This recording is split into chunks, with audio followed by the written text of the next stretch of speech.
You think about those 4 years, what kind of really sticks out to you? What do you remember most about your time there? Just the friends that I made there. I still have some friends from high school that I still talk to on a regular basis. Obviously, just with football, high school, just playing with the guys that you grew up with. Um, that's something that you would never forget. When you come to another university or go wherever, you're not gonna, play with the guys that you grew up with, at a young age and play football with. So it was just it's a good time that I had in high school. With the connections that I had, my friends that I made, and something I'll never forget. And as far as kind of what you learned during your time under Coach Tom Knotts, that's allowing you to play at such a high level in your college career. Just with Coach Knotts, I have so much respect for him. Just really just for everything he has done for me.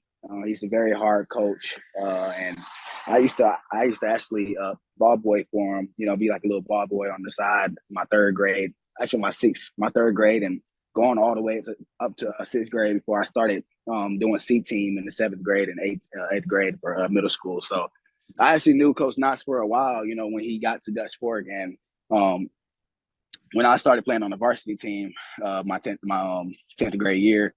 He always stayed hard on me. I think he coaches me probably the hardest out of everybody there, and it was one of those things where you think you have a good game, and you come back in the film room, and he stays on me, and I really thank him for everything he has done for me, the way he coached me, and he done a lot for me, and I appreciate him being the head coach for me, and I love that dude, man, I do.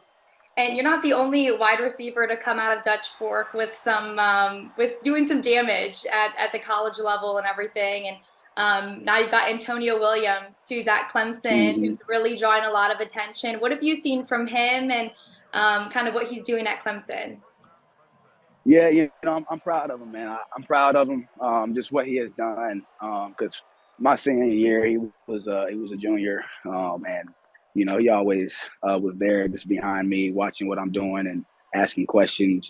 Just a lot of things that, not only that, I knew. I always told Tonyo when he was young, like I always told him, he's gonna be a good one, like he was gonna be great. I always told him, you can go wherever you want to go for college, because just he always had the skill set, it was God given for him. And I'm proud of him. I told him that I want to say like 3 weeks ago, I told him I was proud of him, texted him, make sure he got the reminder.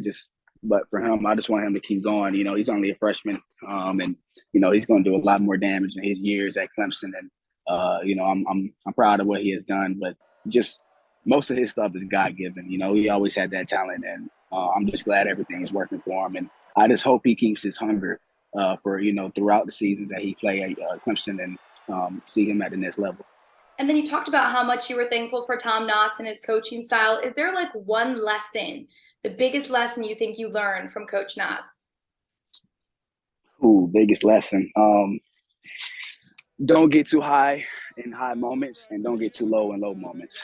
If you keep everything the same as far as how you go by with your day, how you do everything the same way, no matter if whatever moment it is, you can have the best moment of your life. It doesn't even matter, just with how he worded it. And I'm just blessed to just be a part of what he did at Dutch Fork, and how what he's doing now, and just how the young guys are responding to him. So definitely a legend in my eyes, and obviously a lot of eyes in South Carolina. So I'm just blessed to be just a part of what he has done there. And my last question for you, when Antonio Williams started doing well, and then you had your historic game against Alabama, Dutch Fork High School tweeted out, recruit Dutch Fork receivers. So I have a question for you. Why should we Okay. be recruiting Dutch Fork receivers?